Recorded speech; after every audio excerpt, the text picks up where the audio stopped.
Good evening. Welcome to another episode of the Hog Talk Podcast, live from Sterling Soap and Roastery Studios, part of the Believe and Buzz Radio Network, where you can hear us on 106.7 in Central Arkansas. All live shows are presented to you by Arkansas Brewing Company in downtown Ozark. I'm Porter Hayes, and alongside me, as always, is Adam Hall. We're also brought to you by Bet Online, the world's most trusted betting platform and your number one source for everything football. Think you know your stuff? Get in on our 200,000 mega contest and pick 5 games against the spread every week for your chance to win weekly prizes and a share of $200,000. When the game is over, head on over to the online casino, get in on a game of blackjack, poker, or unwind with one of our over 150 slot games. Head to the website today, get in on the action. Bet Online, the game starts here, and we are just 24 hours away from kickoff. Arkansas Pine Bluff in Little Rock. What could be up for be a really, really good weekend in Arkansas sports, because we're talking to Natural State Sports Network. Kyle Sutherland was talking about this Benton Bryant game could really be a close game. Benton even has a shot to win this one. They have not won since 2005. So you can have 2 jam-packed games this weekend. I know that UAPB's fired up. They're ready to go. You have a wide receiver that is very confident and talking about Arkansas. So I know that stirred up some things. Florida and their 50-50 raffle that they announced today. How fitting, and other NIL news that we'll get into in this Thursday episode, presented to you by Vision Exteriors. You know, the Salt Bowl thing's still new to me. So, I just never heard of it on this side of the state, and shame on me, I guess. But, the more I read into it, the more I see, the more, I guess it catches my eye more now that I know about it. Like, I see more and more posts about it. So now I'm kind of in that boat of the whole attendance thing, like we talked about Monday. Yeah. And look, I put it out there, and it could be a legitimate. I mean, you never know. And to put it in your perspective, it would be like saying, hey, let's play the North Side South Side game in Fayetteville Stadium, per se, or week 1. I mean, that's how that's the equivalent of it. But which now they play North Side South Side week 1, so which is stupid. For y'all that are in the River Valley, that game should be the last game of the year. Yes. Just like Arkansas LSU should be the last game of the season. And I know probably why they done that was because of the conference. It was, yeah.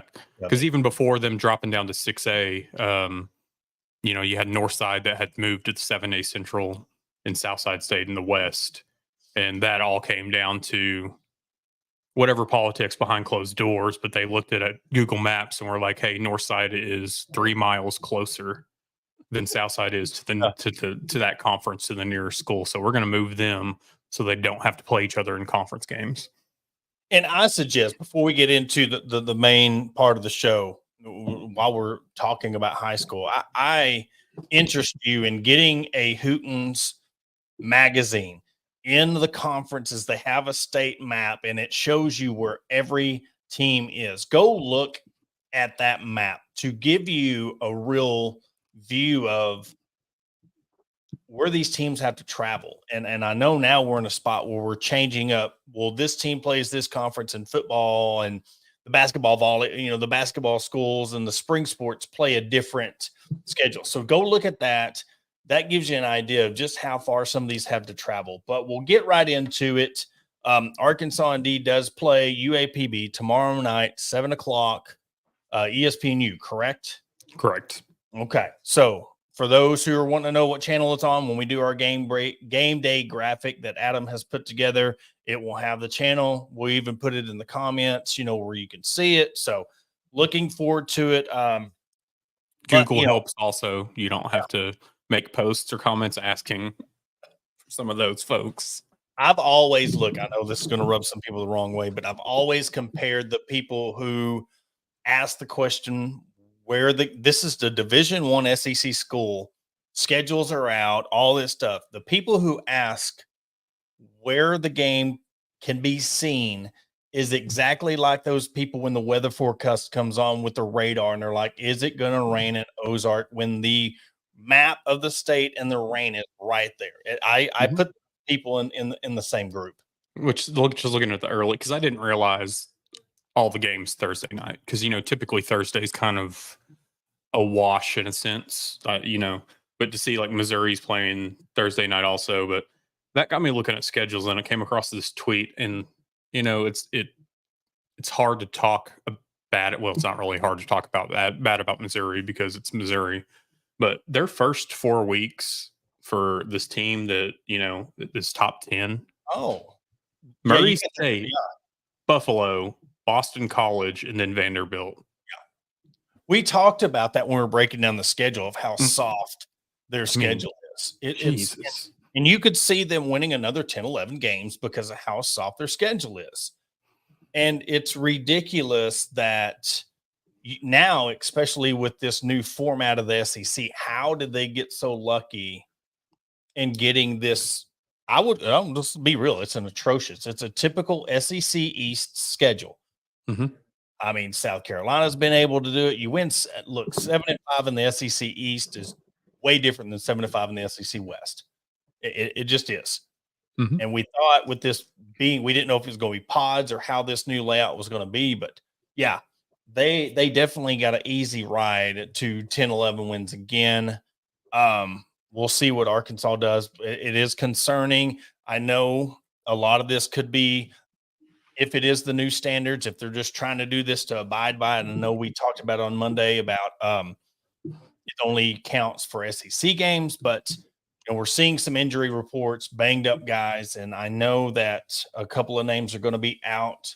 They're not going to start. They're going to play, but they're not going to start. So we'll see how that goes in effect. But it still does concern me, the fact that you kind of want your guys out there to be able, what we discussed on Monday about the rhythm, the timing, the execution. So let's see how that plays out.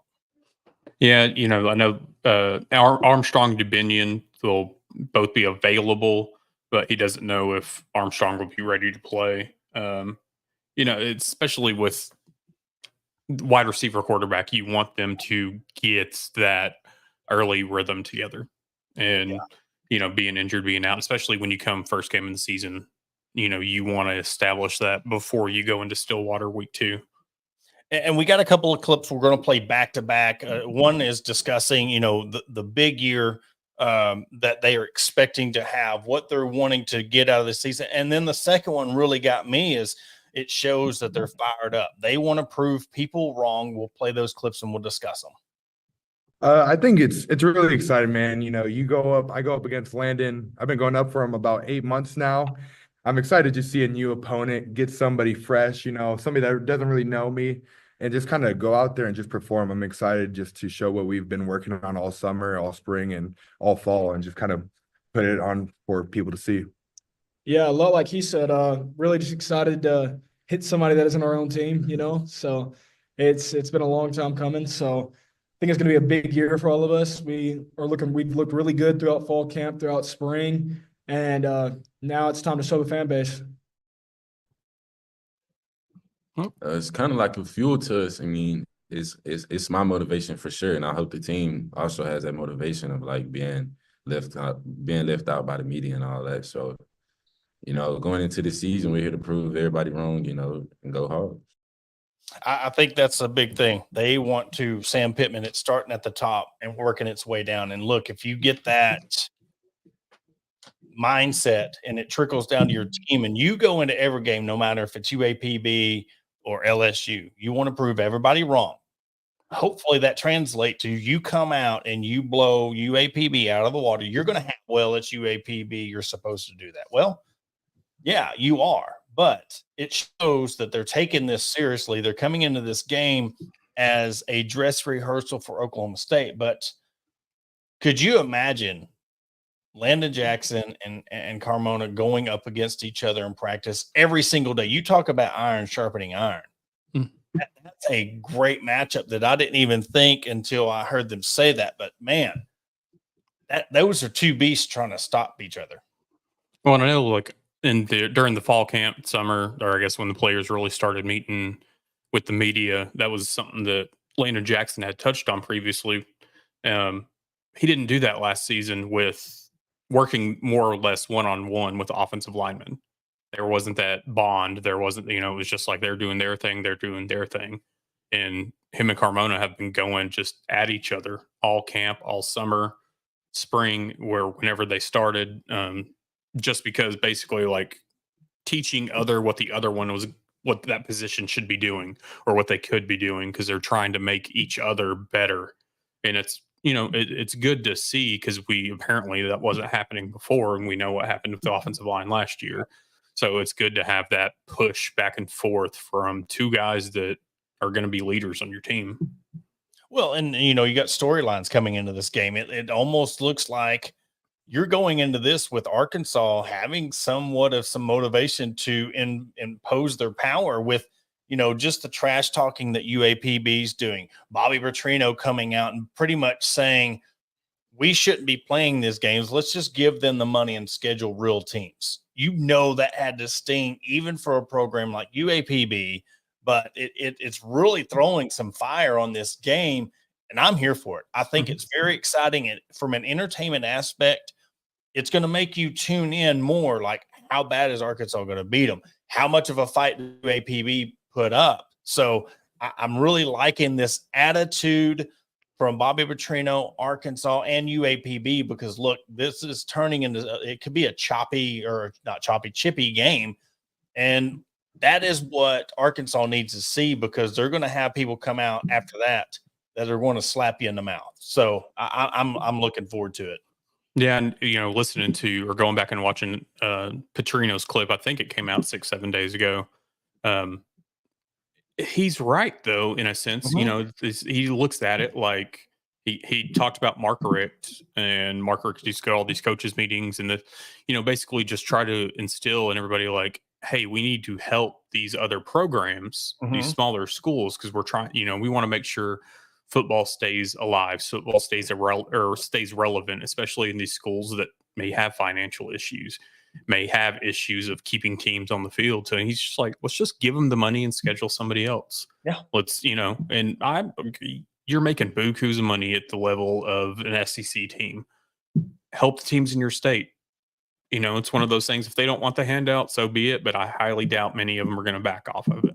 Exactly. And then I remember when we talked to the UAPB women's coach, that money funds a lot of their program. The money they make by going and playing these teams help that. And it kind of segues into, the next topic. And we're talking about Florida and them getting ahead of Arkansas and promoting this 50-50 raffle deal. I had Carlton on last night from Bet Saracen, and he was talking about being able to do this for all the universities. You think about if this 50-50 raffle comes out and you have, let's say 10,000 fans at a UAPB game, and they're all paying, say, $50 for this chance to win half the pot.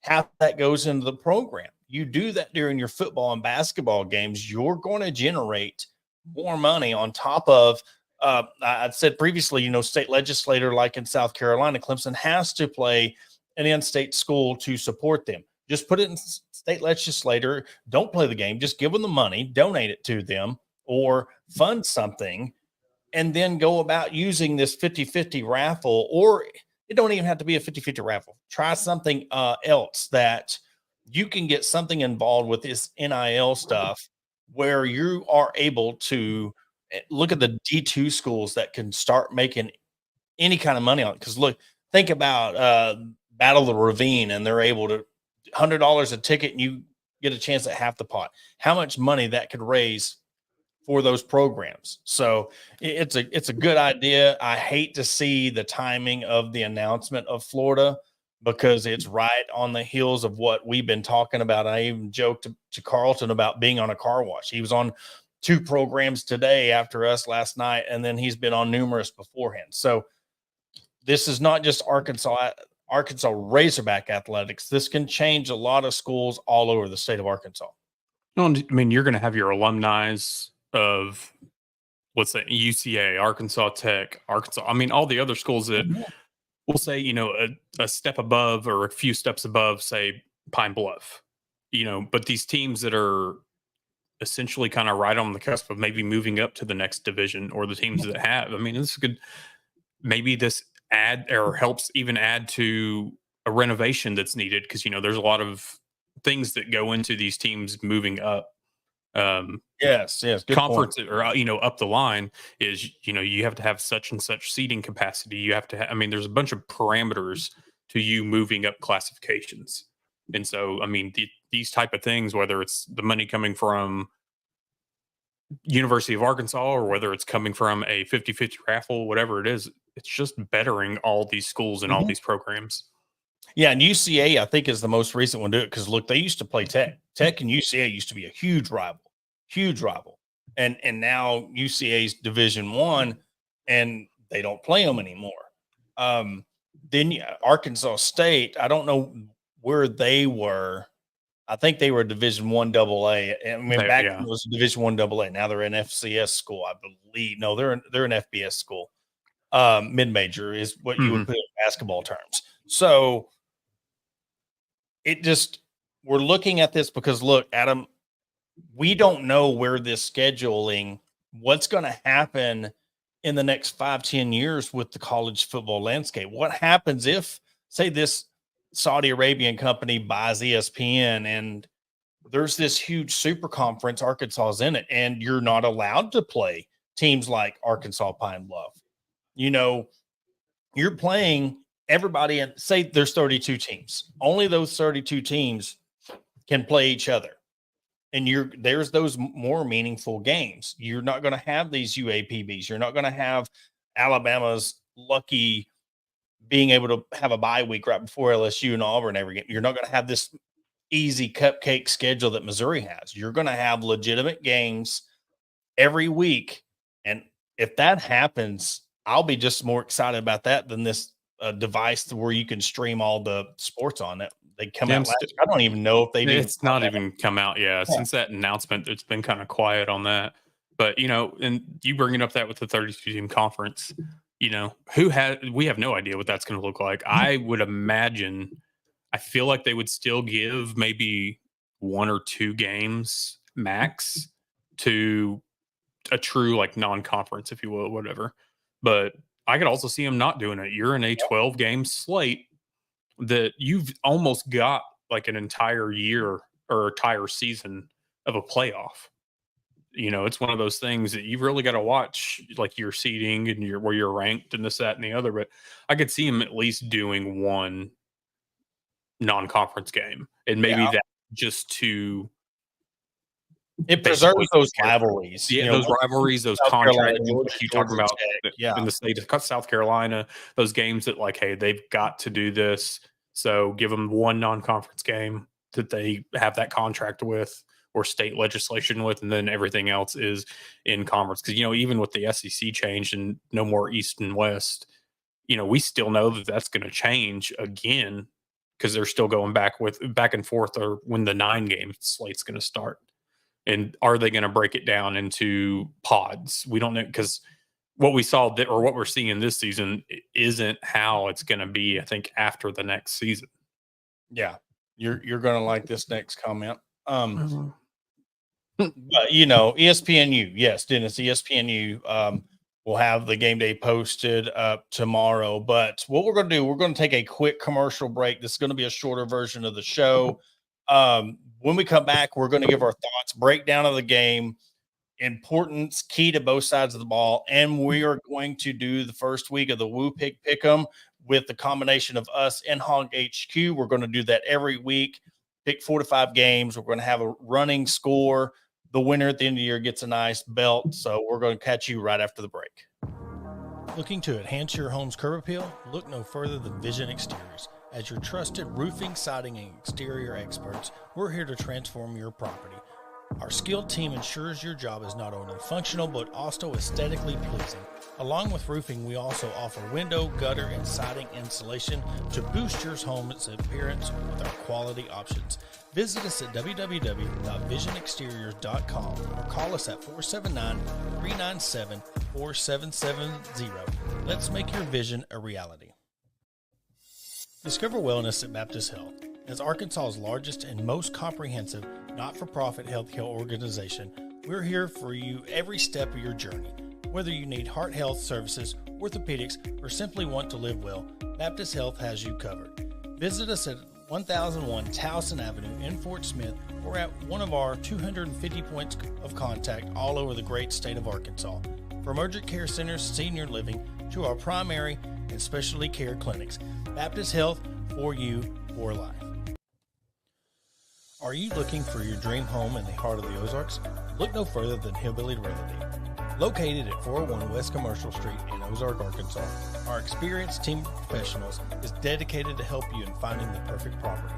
Whether you're buying or selling, we're here for you with a commitment to excellence, customer service, and local expertise. We make the real estate process seamless. Call Bill Brockett today and team at 479-667-4135 to start your journey with Hillbilly Realty, where every property feels like home. Welcome to Vulcan Sporting Goods, your premium pickleball supply company right here in Hot Springs, Arkansas. Explore our premium pickleball equipment featuring pro-endorsed gear and accessories. Whether you're a seasoned athlete or just starting, Vulcan has something for you. In pickleball gear, you can discover a collision of style, athleticism, and technology with our durable products. Excellence meets innovation at Vulcan Sporting Goods. Visit our website at www.vulcansportinggoods.com to explore our collections and stay updated on the latest highlights by following Vulcan Pickleball on social media. And welcome back to Hog Talk Podcast. Before the break, we were talking about, really this UAPB game tomorrow and the must. Where you need to be on an offensive standpoint, defensive standpoint. I really think what Landon and Carmona said in the video, they need to come out ready to go. I'm really interested to see how Jackson, Green, Tesla, Satania, all these guys that are, pretty much getting to know each other. Now, you're going to get somebody else. You're looking at a different defense. You're looking at different players other than the ones you've been playing for the last 8 months. It's go time. Game day is tomorrow. I really want this thing to be out of hand by halftime, and then you play on, but they have to really come out because you got a team coming fired up, and you know that you give a team, we've said this in basketball, you give a team that glimmer of hope. You keep that coal lit. You keep that fire going, they're going to be able to think that they can play with you, and you can't afford to do that in a game like this. No, and after last season, Western Carolina, you don't need. They won that game handily, but there were still so many glaring issues in that game. So, like we've talked about, the little getting in your head, dumb mistakes, like you've got to nip that in the bud quick. I'm not going to say there's not going to be a false start. There's not going to be a bonehead play. It's going to happen, but it's what you do after that to get your head back in the game. Who's going to do that? And, I know we hadn't talked much on this, but, like the whole captain thing, Coach Pittman has come out and said, like, he's not naming captains for the entire year. He's going to do it kind of game by game. And because he feels like there's a lot of team captains, a lot of leaders. And I'm not saying that that's not great. I just question it a little bit because I just feel like, we're just not wanting to make a decision or hurt feelings. I don't know if that's the right term to really use, but, it's just one of those things. I'm like, do we really have that many leaders opposed to last season? Or is it just a completely different vibe and other people have stepped up? I think it's the latter. I think they're wanting to do a whole different thing. Look, Neighbors did this with the women's basketball program, where instead of naming their starting five, he just brought out the whole team. You announced the whole team before the game. Everybody thought that was, it was different, but it gives you a chance to have the whole team come out on the Jumbotron. And this is a thing about it too. What about this NIL part of it? How much is it you're getting them exposure, you're naming them the captain, this game, you got to look at a marketing aspect. You're getting them out there. But I like it. I like the idea that, hey, you're going to be our captain because look, say some dude just balls out, has a great game. Let's bring Hudson Clark into the deal.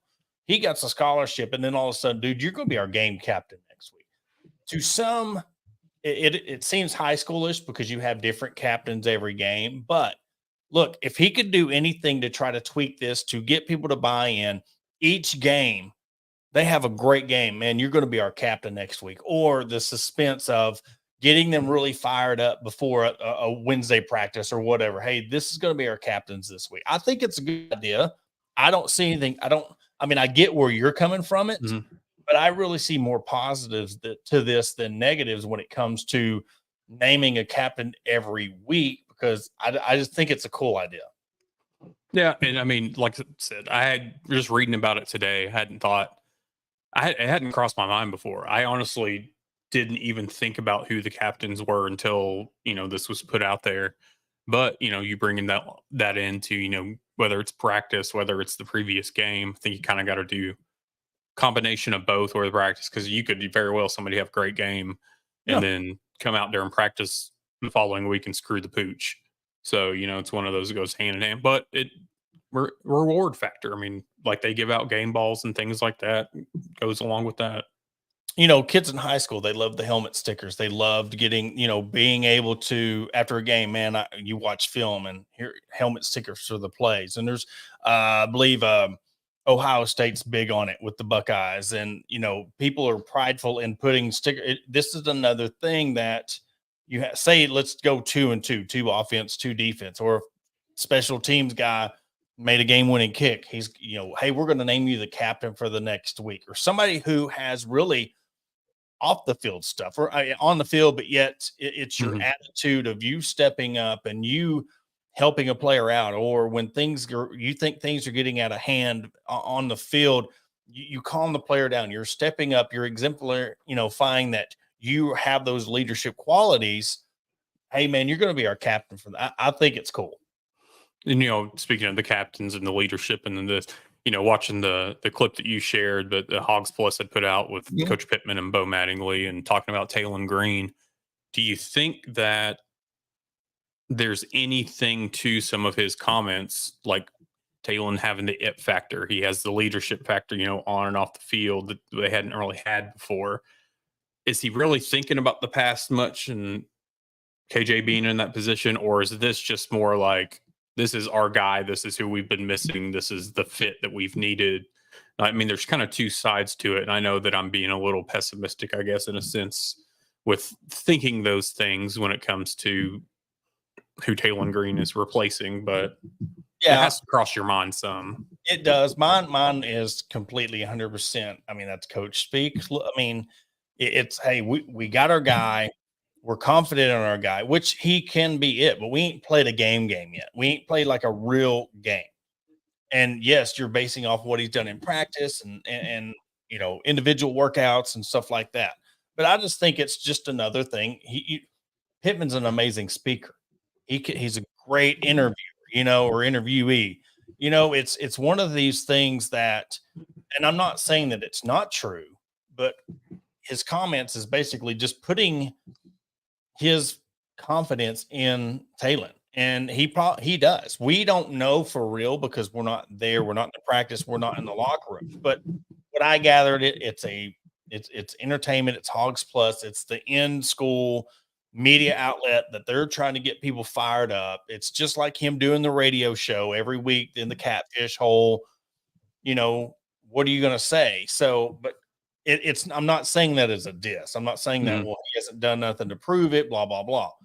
I really think that this is one of the things where he wants to give him the confidence, because look, this is going to be his first game as an Arkansas Razorback quarterback. Yes, he did it at Boise State, but look, this is, when we talk about captain, I mean, that's your quarterback. He is the legit captain of this team, and you're going to put the ball in his hands, and you're going to tell him go and win some games. Well, I mean, I don't know, Talon Green coming in, new quarterback, new school. It was refreshing to see a quarterback not go to the West Coast to train in the off season. I look at that like that's time you've got to spend with your team. Yes. So, that's something, get rhythm with your players, focus on your team and yourself. I think, packing up and going to San Diego or wherever we went is just kind of more of a me thing. But, I'm excited to see the different aspect of what Taylor Green brings. Because like we said on Monday, we got the divorce that needed to happen on both sides. Both sides getting a fresh start. So it's one of those things that I'm very anxious to see the product that is put out on the field, especially on the offensive side. Yeah, and you're going to get a new look quarterback. Now I'll just put a disclaimer. He's not 6'3", 260.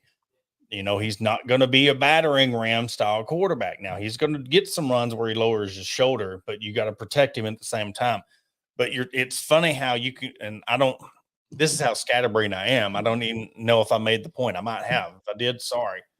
The whole Calipari UK, the Kentucky divorce and the KJ Arkansas divorce. It was like he did as much as he could for it, and now he's at UCF, and that's the perfect thing. And you have Taylor Green coming in with some new weapons. They don't.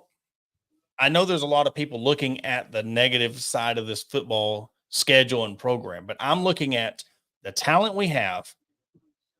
The talent they have on both sides of the ball, the weapons you have at running back, the weapons you have at wide receiver, and this quarterback who, he looks like he's built for a Bobby Petrino offense. There shouldn't be a reason why this team, other than the O-line, that this team shouldn't be successful and go to a bowl game this year. There should not. And this goes to what Sam Pittman wants us to believe. He wants us to say, listen, if you want us to believe, then you need to get us to a bowl game. You need to go 7 wins. That goes hand in hand because you have the talent. You have the talent on both sides of the ball to go 6-6, 7-5. How quickly do you think we see the power eye tomorrow? I would say goal line. I think they make a statement. I think they look. I know how Bobby Petrino can be petty at times. I think if they're on the 5-yard line, they go right to it just to make a statement that things are going to be different this year. You know what I mean? That's where I would throw it in because you put that eye out there. What do you, if in a game like this where you want to engage your fans and show them something to get excited for, and fans are petty too, something to give them a chance to clap about. First time you're in the red zone and if you're inside the 10-yard line, go I formation, punch it in the mouth, and then go from there. So yeah, I could see it if their first red zone trip, just to be petty. I'm just curious as to some of the changes that we're going to see. I wonder, hopefully they don't come out too vanilla. I really don't think. I'm not saying they're going to open everything up, but at the same time, like we've talked about, you've got to not wait until Oklahoma State to whether it's formations or specific plays. You can't wait to throw that out there for Oklahoma State. O-line is my biggest concern. We've talked about that a couple of times. They have the talent on O-line. You've got one guy that's already battling issues. So let's see how that goes. That is going to be my determining factor on how this team goes. But I don't know much about the O-line this year because we were pumped up that all these guys were fast. We got guys that are strong. Let's see them in the game. Let's see them. I want to see them put people on their backs on UAPB. If they can dominate the defensive line, push 5-7 yards down the line of scrimmage, down the field, then I'll be like, okay, this is going to be a good O-line. Now, I've had somebody tell me that they have the chance to compete as a top 4 O-line in the conference. Yet to be seen, but that's what we've been told from one of our good friends on the inside. So he's been watching the practice. He's really been looking at the O-line. A lot's going to be on Harris to come in and replace Kudas to see what he can do. But what better chance to start at Little Rock? Going into the game or tomorrow, going into it, do you see us having a 100-yard rusher or 100-yard receiver, or both? I say tomorrow's game. Tomorrow's game. Both. And look, and I'm saying this: you must have a 100-yard receiver, and you must have a 100-yard rusher against UAPB. If you do not have a 100-yard rusher against UAPB, that tells you all I need to know about this O-line. If you don't have a 100-yard receiver, because look, that shows me you got to have a deep ball throw. I mean, and I don't care if you get one play for 70 yards receiving. You have to have one of each against UAPB. Next week, let's see. But this game, you could even say that you need 200-yard receivers and 100-yard rusher. I would even go beyond saying that. Yeah, I think on the boat of definitely 100-yard rusher. The only thing I would take away from potentially seeing a 100-yard receiver is several guys in that 60 to 90 range, whatever the case may be. Yeah. Just because you're spreading the ball around, and maybe that true chunk play didn't happen, but I'm not going to take, if you have 5 guys that caught 60 to 70, 80, 90 yards, I'm not going to balk at that by any means. Well, and look, and I say that to say this. I mean, we could sit here saying that, okay, say Satania has 98 yards receiving and they took him out in the third quarter, or he had 80 yards receiving or 85 at halftime. I mean, I went to school. I liked when teachers gave us the curve, but I'll take that into the factor. But I'm saying, like, if they're in there, they're playing all 4 quarters, and you don't have a 100-yard rusher or a 100-yard receiver, yeah, then I'll be concerned. But at the same token, I'm not going to sit there and say, well, you were 3 yards short of 100 yards.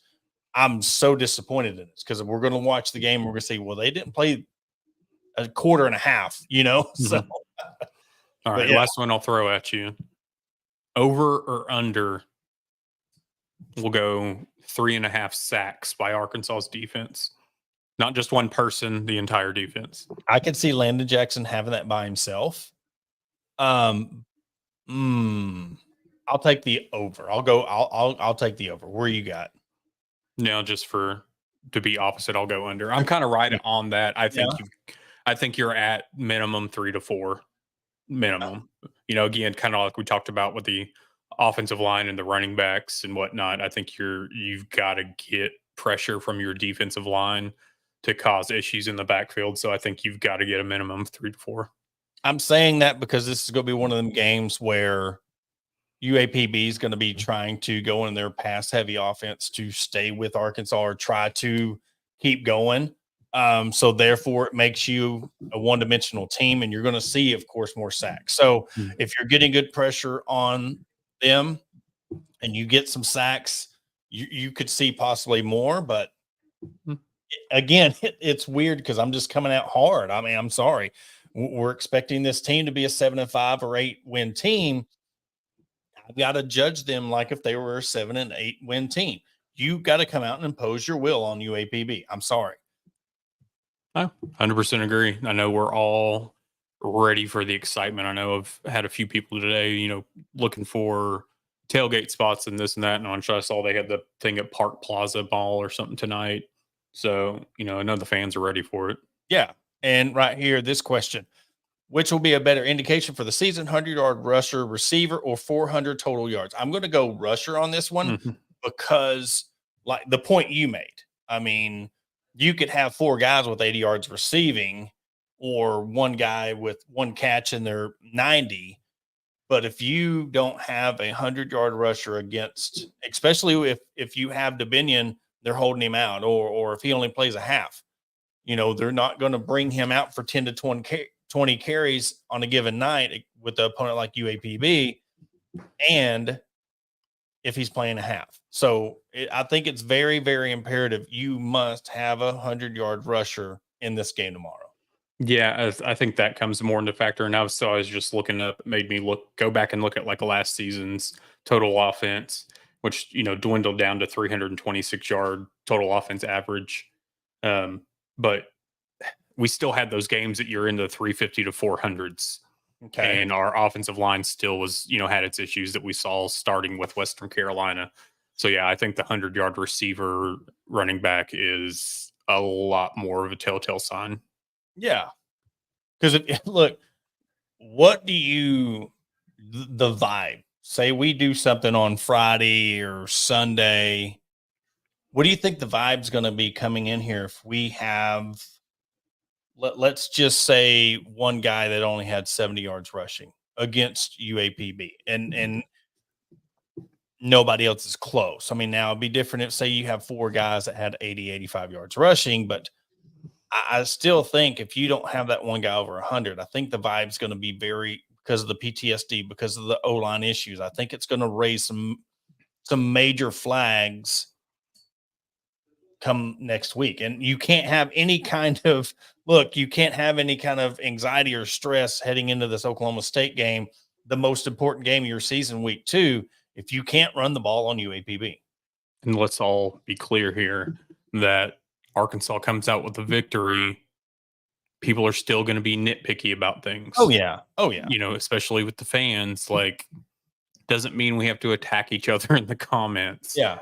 You can talk about flaws in the game. They needed to work on this. They need to do this. Yes, you're still going to have, and just because people are making those civil, coherent points doesn't mean that somebody else needs to come out and, oh, you're not a real fan because of blah, blah, blah.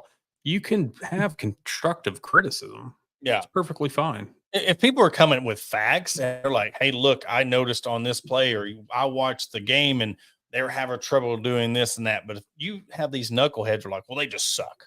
They are who they, I mean, there's no weight or there's no reason behind or no facts behind why they said that.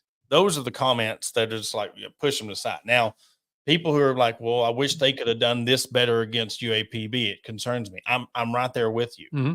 If they don't come out and perform like I expect them to do, and it goes to those that are saying that, the media who cover or happen to be sunshine pumpers, they're having to do this and that, which I've heard that. I've heard people say that, that's what they want, but I'm just giving how I see it. And I'm going to judge this team on the record that I give them. And if you're going to, especially with this gauntlet of a schedule, and I'm expecting you to win 2 or 3 SEC games, you have to perform, because if not, if they don't have a 100-yard rusher, or I feel like they have underperformed in this game, y'all aren't going to want to hear me on Monday or Sunday. If I come on the show, we won't do Monday, but I'm saying you're not going to want to hear what I have to say, because it's going to rub some people the wrong way. Yeah. And we've got to prepare too, game being on Thursday night.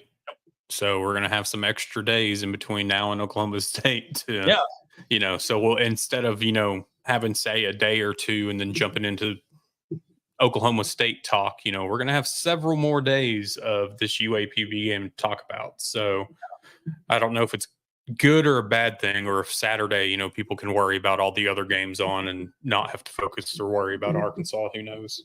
I'm more focused on the execution and the timing and how they play compared to the score. You can win this game like you did the last one, 42-3.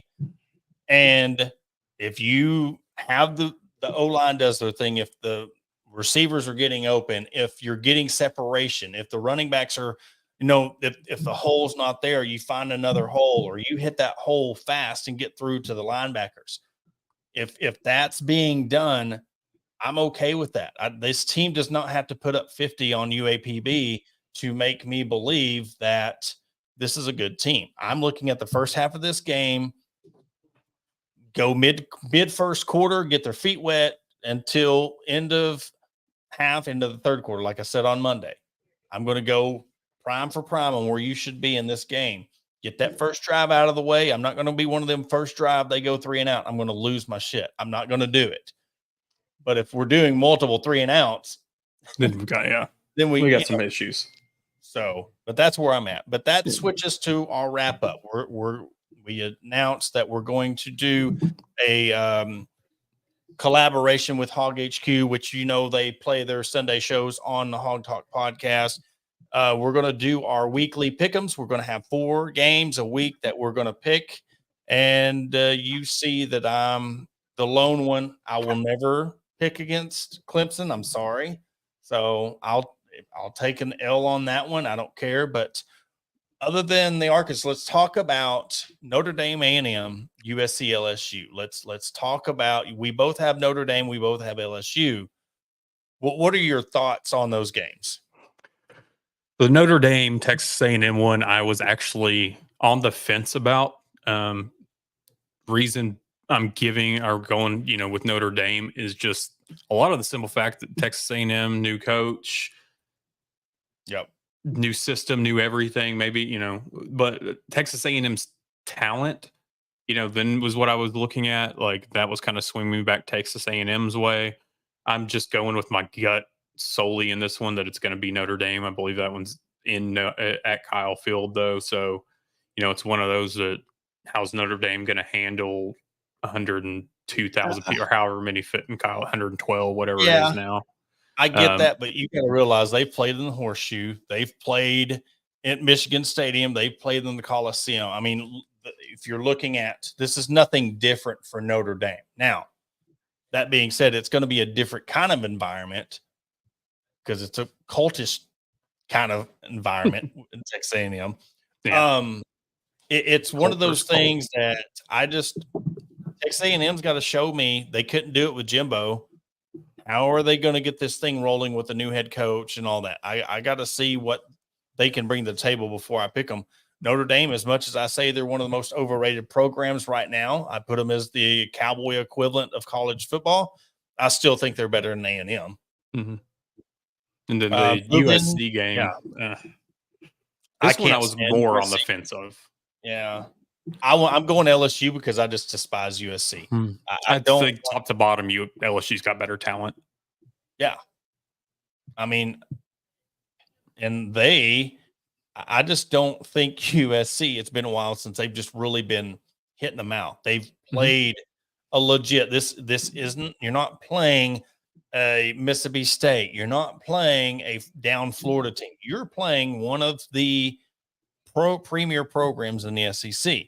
Come out and beat LSU handily or beat them. Hey, I'll gain some respect, but I don't think USC is what they are because Lincoln Riley just snuck out from OU because he was ducking the SEC and he didn't want to play in the SEC. So he went to USC. Well, now they joined another conference and now he's going to have to play big boy football. So he's got to prove to me that he can do it in a real conference before, because you had a Heisman Trophy quarterback. You look at, if you would have USC and A&M, I would have the same thoughts about both teams, because you had Jimbo and you couldn't get it done. USC had Caleb Williams, which people are saying is the greatest college quarterback of all time, and they're idiots.